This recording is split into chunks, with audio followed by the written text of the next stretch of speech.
오늘 주시는 말씀은 데살로니가 후서 1장 1절에서 12절까지의 말씀입니다.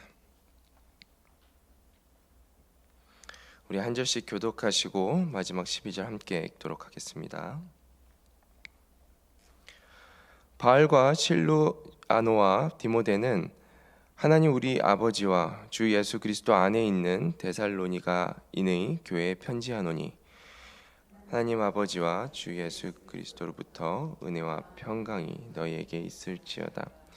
형제들아, 우리가 너희를 위하여 항상 하나님께 감사할지니 이것이 당연함은 너희의 믿음이 더욱 자라고 너희가 다 각기 서로 사랑함이 풍성함이니.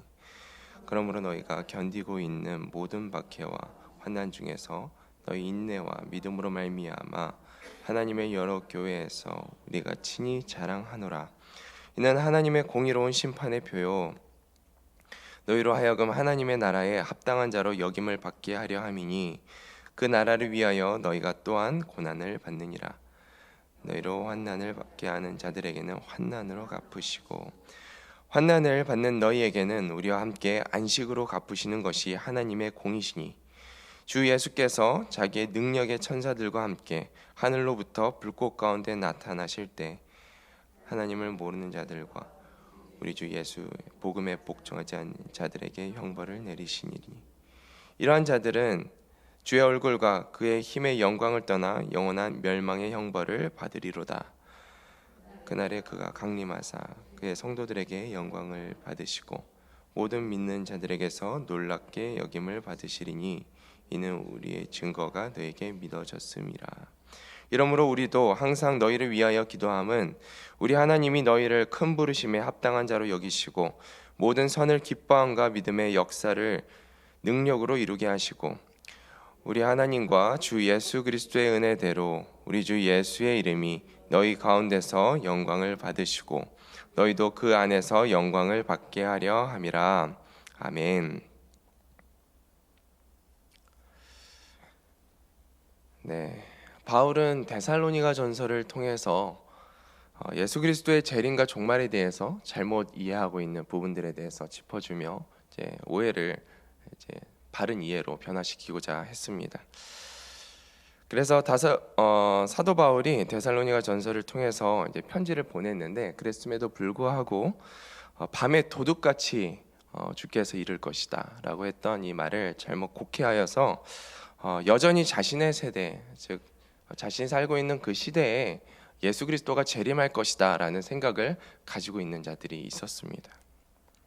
그래서 바울은 데살로니가 이제 전서 이후에 이제 전서 데살로니가 후서를 이제 기록하여 이제 그들에게 보냄으로써 잘못된 생각을 다시 한번 이제 변화시키고 내용을 이제 종말에 대한 내용을 보충하고 있는 것이죠. 그리고 데살로니가에서 이제 신앙생활을 하고 있는 그 교인들의 신앙을 독려하기 위한 이 편지를 오늘 데살로니가 후서를 통해서 이제 보여주고 있습니다. 1절과 2절 말씀입니다. 바울과 실루아노와 디모데는 하나님 우리 아버지와 주 예수 그리스도 안에 있는 데살로니가인의 교회에 편지하노니 하나님 아버지와 주 예수 그리스도로부터 은혜와 평강이 너에게 있을지어다. 지금 바울과 신라죠. 그리고 디모데가 함께 이 사역들을 감당하고 있음을 우리가 생각하게 됩니다. 특별히 2절에서 하나님 아버지와 주 예수 그리스도로부터 무엇이 나옵니까? 은혜와 평강이 너에게 있을지어다라고 축복하고 있는 것이죠. 우리가 은혜와 평강이 어디로부터 오는가에 대해서 한번 같이 묵상했으면 좋겠습니다. 우리가 일시적인 기쁨과 즐거움을 세상으로부터 누릴 수 있습니다. 그러나 영원한 하나님께로부터 오는 그 영원한 기쁨과 그 안식과 이 평안은 오직 하나님께로부터 주 예수 그리스도로부터 나옴을 우리가 기억해야 합니다. 우리가 마치 사마리아 여인이 6명의 남자를 만나고도 그 갈급함이 채워지지 않았던 것처럼 세상의 즐거움과 평안이 참으로 일시적이구나라는 것을 우리가 생각할 수 있는데요. 예수님께서 말씀하시죠. 예수께서 대답하여 이르시되 요한복음 4장 13절에서 14절 말씀인데 이 물을 마시는 자마다 다시 목마르려니와 내가 주는 물을 마시는 자는 영원히 목마르지 아니하리니 내가 주는 물은 그 속에서 영생하도록 솟아나는 샘물이 되리라. 예수님이 주는 샘물은 마르지 않는 은혜와 평강을 줍니다. 우리가 언제 그 마르지 않는 은혜를 누릴 수 있는가? 예수 그리스도가 우리 삶 가운데 함께 하실 때 우리는 그 은혜와 그 평강을 누릴 수 있습니다. 그래서 우리가 하나님의 그 은혜와 평강을 누리기 위해서는 우리 삶 가운데 예수 그리스도의 충만함을 구해야 되는 것이죠. 하나님, 우리 안에 충만하게 임재하여 주십시오. 그래서 그 하나님께서 주시는, 그 예수 그리스도께서 주시는 은혜와 평강을 온전히 누리는 우리의 삶이 되기를 원합니다라고 간절히 간구할 때 성령께서 우리 안에 충만하게 임재하시고 그 예수 그리스도의 영으로 말미암아 주께서 주시는 그 평강과 은혜가 우리 삶 가운데 임할 줄로 믿습니다. 특별히 우리가 이제 바울 사도가 이 데살로니가 교회 성도들에게 은혜와 평강, 예수 그리스도로부터 나오는 그 은혜와 평강을 축복하였던 것처럼 우리 이웃 가운데, 우리 가정 가운데 이 예수 그리스도를 증거함으로 말미암아 그들의 삶 가운데 우리가 누리고 있는 이 은혜와 평강이 동일하게 임하기를 간절히 기도하는 삶이, 또 그렇게 전하는 삶이 되기를 축복합니다. 3절 4절 말씀입니다. 형제들아, 우리가 너희를 위하여 항상 하나님께 감사할지니 이것이 당연함은 너희의 믿음이 더욱 자라고 너희가 다 각기 서로 사랑함이 풍성함이니, 그러므로 너희가 견디고 있는 모든 박해와 환난 중에서 너희 인내와 믿음으로 말미암아 하나님의 여러 교회에서 우리가 친히 자랑하노라. 바울이 이제 디모데 전서를 보낸 이후에 또 다시 그들의 소식을 전해 들었겠죠. 그리고 나서 후서를 쓰면서 기쁜 마음을 지금 기록하고 있는 것이죠. 그가 왜 기뻐하고 있는가? 그가 왜 하나님께 감사하고 있는가? 그 이유를 세 가지로 이렇게 3, 4절에서 기록하고 있는데, 첫 번째는 성도들의 믿음이 더욱 자라났다라는 소식을 들은 것이죠. 그리고 두 번째는 서로를 사랑함이 더욱 풍성해졌다라는 소식을 듣게 됩니다.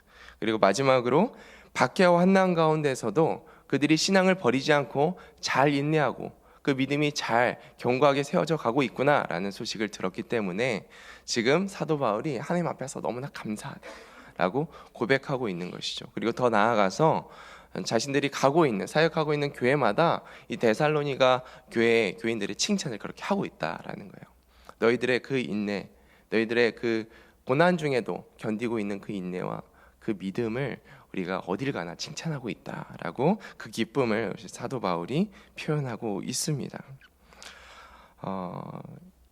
이렇게 기쁨을 표현하고 있는 사도 바울의 모습을 볼 때 사도 바울이 이 데살로니가 교회의 성도들을 향하여 얼마나 큰 사랑의 마음을 가지고 있는지를 보게 됩니다. 우리가 복음을 가진 자로서 복음을 증거할 때, 그리고 그 증거하는 것이 이제 끝나는 것이 아니라 그 복음으로 인해서 이 복음을 증거함을 받은 자가, 복음을 들은 자가 잘 자라나는 것을 볼 때 우리는 참으로 기뻐하게 됩니다. 그것이 이제 사랑으로 그들을 양육하였던, 성도들을 양육하였던 바울의 마음일 것이고, 복음으로 자라나기를 원하는, 그 믿음이 성장하기를 원하는 하나님 아버지의 마음인 줄로 믿습니다. 하나님께서는 우리가 자라나기를 원하십니다. 그리고 우리가 복음으로 누군가를 이렇게 양육하기를 원하십니다. 우리가 자라날 때 하나님께서는 이 바울이 기뻐하는 것처럼 어딜 가나 그 데살로니가 교인들의 그 성장을 칭찬하고 자랑하였던 것처럼 하나님은 우리를 자랑하십니다. 그리고 칭찬하십니다. 하나님이 자랑하시는, 하나님께서 칭찬하시는 그런 우리의 삶이 되기를 원합니다. 때문에 우리가 더 말씀과 기도에 전념하여서 정말 하나님 안에서 그 영적으로 자라나는 그리스도의 그 장성한 분량에 이르는 우리 모두가 되기를 축복합니다. 특별히 바울은 그들이 당하고 있는 고난에 대해서 설명하고 있는데요. 5절 말씀입니다. 이는 하나님의 공의로운 심판의 표요 너희가 너희로 하여금 하나님의 나라에 합당한 자로 역임을 받게 하려 함이니 그 나라를 위하여 너희가 또한 고난을 받느니라. 바울은 앞서 이는이라는 표현을 쓰는데, 이는 이제 고난을 말합니다. 고난은 하나님의 공의로운 심판의 표다라고 이제 기록하고 있는데, 공의로운 심판의 표란 이게 쉽게 설명하면 하나님이 판단하는 기준이 판단하는 기준이 된다라는 거예요. 고난은 하나님이 사람을 판단하는 공의로운 기준이 된다라고 말씀하고 있는 것이죠. 당시 예수 그리스도를 믿는 자들에게는 이 고난이라는 것이 피할 수 없는 것이었습니다. 예수님을 믿는다는 것은 고난을 받아야 된다라는 것을 의미한 것이죠. 그래서 누군가는 그 고난 중에 배교를 했겠지만 지금 우리가 말씀을 통해서 보았던 것처럼 데살로니가 교회 교인들이 상당수가 그 고난 가운데서도 인내하며 그들의 믿음을 지키고 사랑은 더욱 풍성해졌으며 소망이 분명해졌다라는 것을 우리가 보게 됩니다. 그런 자들이 있었다라는 것이죠. 그래서 오히려 그 고난이 그들이 하나님의 사람이다, 하나님 나라에 들어가기 합당한 자들이라고 여김을 받는 표가 되었다라는 거예요. 우리 삶 가운데 고난이 찾아올 때가 있습니다. 그런데 그 고난 중에서 우리의 태도는 이제 둘로 나눠지게 되는 것이죠. 고난 중에 하나님을 등지고 배교하는 자들이 있는가 하면은 그 고난 중에서 오히려 그 믿음을 굳건히 하고 오히려 하나님의 사랑을 구하며 이 땅 가운데 살아가며 하나님을 나타내기로 더 결단하는 자들이 있다라는 거예요. 그 고난 중에서 오히려 더 성장하는 자들이 있다라는 것이죠. 고난 중에 있었던 욥의 이야기를 우리는 압니다. 고난 중에서 욥의 아내는 하나님을 조져하며 떠나라 하면서 본인이 그 자리를 떠나버리죠. 그러나 욥과 같은 욥은 이제 같은 고난 중에 있었음에도 불구하고 욥의 아내처럼 하나님을 저주하고 떠난 것이 아니라 오히려 하나님을 바라봄으로 그 시간들을 잘 인내하고 또 견뎌냈다라는 것을 보게 됩니다. 그리고 그 결과로 욥기 42장 5절 말씀에 이렇게 고백하는 것이죠. 내가 주께 대하여 귀로 듣기만 하였사오나 이제는 눈으로 주를 배움나이다. 내가 주께 대하여 이전에는 귀로 듣기만 하였는데 이제는 눈으로 주를 배웁니다. 이 욥의 그 인내와 그 고난 중에 인내했던 그 욥의 시간들을 통하여서 욥의 신앙이 한 단계 더 성장하였음을 우리가 말씀을 통해서 보게 되는 것이죠. 이제 마치 눈으로 보는 것 같이 지금 주님을 보고 있습니다. 깊은 그 관계 가운데로 들어간 우리 욥의 모습을 우리가 살펴보게 됩니다. 우리의 모습은 어떠합니까? 어떠한 고난 앞에서도 끝까지 인내하고 우리의 우리 신앙의 성장을 이루는 하나님의 백성들이 되기를 축복합니다. 우리가 고난 가운데 오히려 우리의 믿음이 자라나기를 축복합니다. 고난 가운데 우리의 사랑이 하나님으로부터 시작된 그 사랑이 더욱 풍성해지기를 축복합니다. 고난 가운데 하나님 나라를 향한 그 소망이 더욱 분명해지는 우리의 삶이 되기를 축복합니다. 6절에서 9절까지의 말씀입니다. 너희로 환난을 받게 하는 자들에게는 환난으로 갚으시고 환난을 받는 너희에게는 우리와 함께 안식으로 갚으시는 것이 하나님의 공이시니 주 예수께서 자기의 능력의 천사들과 함께 하늘로부터 불꽃 가운데 나타나실 때 하나님을 모르는 자들과 우리 주 예수의 복음에 복종하지 않는 자들에게 형벌을 내리시리니 이러한 자들은 주의 얼굴과 그의 힘의 영광을 떠나 영원한 멸망의 형벌을 받으리로다. 우리가 7절 8절을 보면 예수님께서 재림하시는 그 장면을 우리가 생각하게 되는데요. 예수께서 자기의 능력 천사들과 함께 하늘로부터 불꽃 가운데 임하실 때 그때 하나님 나라의 그 하나님의 심판이 이제 이루어질 것이다라고 이제 이야기하고 있는 것이죠. 특별히 환난 가운데 인내하였던 성도들에게는 7절 말씀에 안식으로 인도하실 것이다. 즉 하나님의 나라 영원한 구원으로 인도하실 것이다 라는 말씀을 기록하고 있고요. 성도들에게 환난, 이 고난을 준 자들에게는 환난으로 갚으실 것이다. 즉 멸망으로, 영원한 멸망으로 갚으실 것이다 라고 오늘 말씀을 통해서 기록하고 있습니다. 특별히 8절에서는 그 심판을 받는 자들에 대하여 한 번 더 설명하고 있는데 그들이 누구인가 두 가지로 이렇게 나눠져서 설명하고 있죠. 첫 번째는 하나님을 모르는 자들이다. 그리고 그들은 주 예수 그리스도의 복음에 복종하지 않는, 순종하지 않는 자들이다. 우리가 교회를 다니고 있지만 여전히 하나님을 모르는 자들이 있습니다. 하나님이 누구이신지 머리로는 아는데 영으로는 하나님을 모르는 거예요. 그런 삶의 모습을 우리가 어떻게 발견할 수 있습니까? 우리의 삶 속에서 하나님의 말씀에, 그 복음에 순종하는가 순종하지 않는가에 이제 우리가 판단하고 생각할 수 있는 것이죠.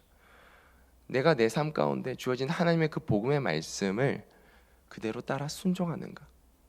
복종하는 자들, 하나님의 말씀에 순종하는 자는 하나님 나라에 들어가지만 주여 주여 하거나 말로만 주여 주여 하는 순종이 없는 그 삶 가운데 하나님은 마지막 날에 그 환난으로 갚으실 것이다 라고 오늘 말씀하고 있는 것이죠.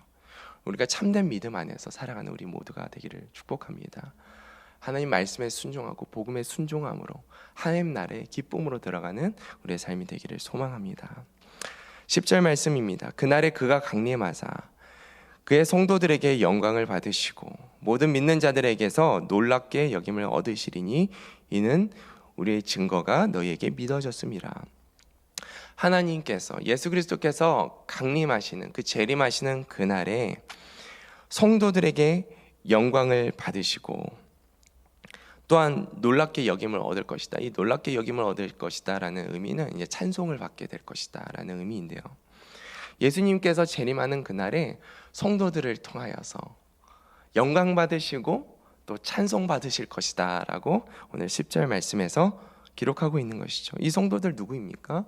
고난 중에도 인내하는 성도들, 고난 중에도 하나님 말씀을 저버리지 않고 복종하고 순종함으로 나아가는 그 성도들을 지금 의미하고 있는 것이죠. 그래서 특별히 우리의 증거가 너에게 믿어졌음이라. 지금 이 사도 바울은 데살로니가 교회 성도들이 그러한 진짜 성도구나라고 칭찬하는 그 의미와 그 마음을 지금 담아서 이 10절을 기록하고 있는 것입니다. 사도 바울은 자신이 전한 복음을 너희가 잘 믿고 있으니, 이렇게 인내하며 잘 믿고 있으니 예수님께서 재림하실 때 너희야말로 영광과 찬송을 하나님께, 그 주님께 드리는 자들이 될 것이다 라고 이제 말하고 있는 것이죠. 이 편지를 받아본 이 데살로니가 교회 성도들이 얼마나 기뻤겠습니까? 그리고 그 믿음에 얼마나 그 확신을 가지고 또 격려를 얻었겠습니까? 우리가 정말 믿음 안에서 인내하고 또 그렇게 순종함으로써 하나님께서 우리 삶을 이렇게 격려하시고 세워가시는 은혜가 있기를 소망합니다. 11절, 12절 이제 마지막 말씀인데요.